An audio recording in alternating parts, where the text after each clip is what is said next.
High, let's get ready with me for a lunch day. ড্রেসটা আমার আগে থেকেই চুজ করা ছিল। আমি একটা পিঙ্ক কালারের সুন্দর ড্রেস পরছি। ড্রেসটা আমাকে আমার বোন গিফট করেছে। আর যেহেতু আমরা লাঞ্চ করতে যাচ্ছিলাম অবভিয়াসলি দুপুরবেলা, তাই জন্য আমি একটু থুপে থুপে মুখে সানস্ক্রিন মেখে নিচ্ছিলাম। এই সানস্ক্রিনটার একটা প্লাস পয়েন্ট আছে, কেন জানি না, এটা মাখলে মুখটা একটা আলাদাই ভাবে গ্লো করে, চকচক করে। তারপরে আমি এখানে একটু ফাউন্ডেশন মেখে নিচ্ছিলাম, যেহেতু আমি বেশি হেভি মেকআপ রাখতে চাইনি, একটু সফটের ওপরে রাখতে চেয়েছিলাম। আর যার সাথে যাচ্ছিলাম সে আমাকে অলরেডি আগে থেকেই বলে দিয়েছে বেশি কিন্তু মেকআপ করবে না। তারপরে আমি লুজ পাউডার দিয়ে একটু মেকআপটা সেট করে নিয়েছি। দেন আইশ্যাডোর পালা। আইশ্যাডোটা আমি একটু সফট পিঙ্কের ওপর রেখেছিলাম, যেহেতু আমার ড্রেসটা পিঙ্ক ছিল। আর তারপর হালকা করে একটু ব্লাশ দিয়ে নিয়েছি। দেন লিপস্টিকের পালা। এই দুটো লিপস্টিক আমি মিক্স করে লাগাচ্ছিলাম। দেন দেখলাম অতটা ভালো লাগছে না, একটু বেশি ফ্যাকাশে লাগছিল।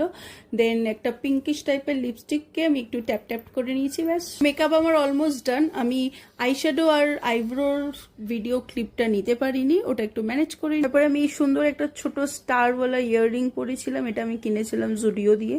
So I am ready for a lunch date. তো আজকের এই লুকটা সবার কেমন লাগলো আমাকে অবশ্যই কমেন্টে জানিও। আমি বাস 3-4টে প্রোডাক্ট দিয়ে আমি আজকের লুকটাকে কমপ্লিট করেছি।